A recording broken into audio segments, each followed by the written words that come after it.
everyone, how are you doing? This is MD Tech here with another quick tutorial.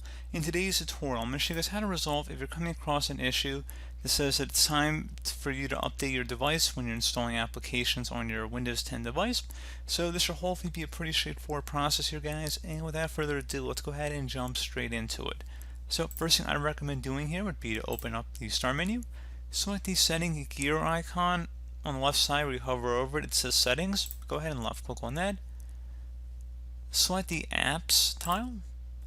And then on the right side where it says installing apps only from Microsoft Store helps protect your device, go ahead and click inside this drop down and select anywhere. So go ahead and make sure that is selected here. And then go ahead and see if that resolves the problem, which is definitely the first thing I recommend trying. If that doesn't resolve the problem, something else you can try here, if you go on the internet, you can open up whatever web browser you want, doesn't matter to me. And you want to navigate over to google.com and search up Windows Media Creation Tool. And just search for it.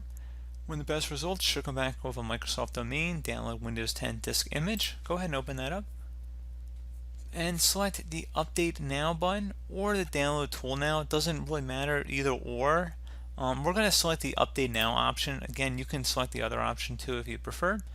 And go ahead and just open that up.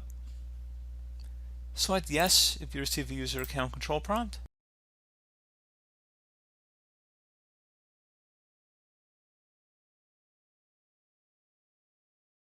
So you can see it says we're already up to date when we did the update option. Otherwise, you can select the Download Tool Now button.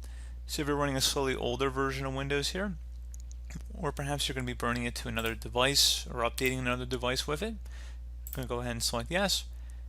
And then you just would walk through the on-screen prompts here about setting up the device, whether it's for this device or another device you are going to be setting the specifications for, because you actually have some options here as to whether you're just going to update this device, burning it to a DVD or a USB flash drive and installing it on another computer. So pretty straightforward process here, guys. There really isn't that much more to go through. Just make sure you're fully up to date at this point, and that's about it.